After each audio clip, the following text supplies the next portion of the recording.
તો અમારા દાદીએ મોટી મમ્મીએ બધા મોકલાઈ છે. બ્રેડ બફાઈને રેડી થઈ ગઈ છે. ચાલો ગાઈસ, તમારે બી ડોળા ખાવું એમ.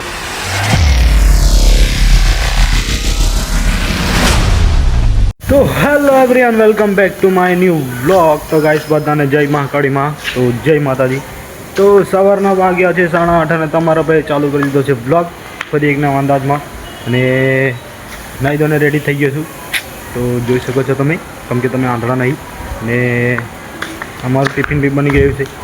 અને અમારા ભાઈ ને ભાભી લોકો ગામથી ગયેલા હતા, એ ગામ ગયેલા હતા, એ પણ આવી ગયા છે. અને ત્યાંથી લાવ્યા છે મકાઈ. એ તમને પાછળના વ્લોગમાં હું બતાવેલું કે અમારા ખેતરમાં મકાઈ વાવેલી છે. તો એ થઈ ગઈ છે. તો અમારા દાદીએ મોટી મમ્મીએ બધા મોકલાઈ છે ભાવ ભરીને. તો આ જો બફાઈ ગઈ છે, ખોલી એટલે તમને બતાવું.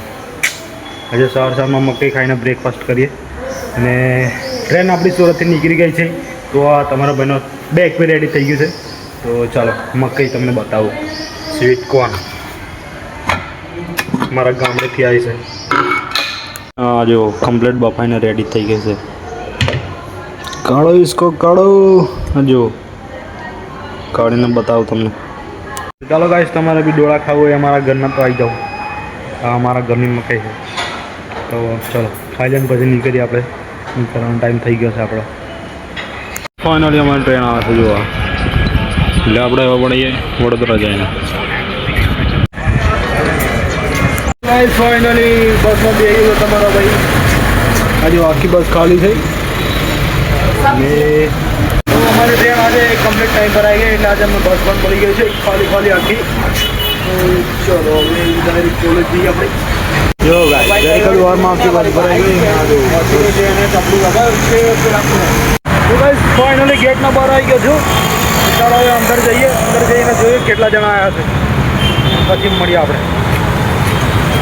તો ગાઈસ લીધી છે ચા અને આ બાજુ નાસ્તો. હજુ બતાવી દીધું, કોને બતાવી? તો હવે ચા લેવા વાળા સ્પેશિયલ મેં પડેકા લીધા છે. ચાલો હવે નાસ્તો કરીએ આપણે. પડેકાનો નાસ્તો 2 જણા ને એક પેલો બીજો ફોનમાં વાતો કરતા આવે છે. તો આવું કેવું લાગે? ચાલો ગાઈસ ચાનો નાસ્તો કરીએ. ચાનો નાસ્તો ચલો ચાલુ ખાશે ખાતા માણસો. ચાલો 1:30 વાગ્યા છે. અમે લોકો જમી લીધું છે ને હવે જઈએ છીએ વર્કશોપમાં. અમારો જે જોબ બનાવવાનો છે એ બનાવીએ છીએ. ચાલો સાહેબ ના હોય તો તમને બતાવો. તો ગાઈસ ફાઇનલી તમારો ભાઈ આવી ગયો સ્ટેશન. 4 વાગે ત્યાં છૂટી જઈએ અને સ્ટેશન આવી ગયું છે. ત્યાં જો અમારી ટ્રેન આજે ખબર નહીં કયા પ્લેટફોર્મ પર આવવાની છે. એક પર એલાઉન્સ થયું છે, બટ અત્યારે હું 3 નંબર પર ઊભો છું. મારે જવાનું છે પેલી બાજુ. જોઈએ હવે એની બાજુ જવું, પછી ડાયરેક્ટ કોકમાં જઈને મળીએ આપણે. રોજ અલગ અલગ થઈ જાય છે, આ ખબર નહીં કેમ આવું.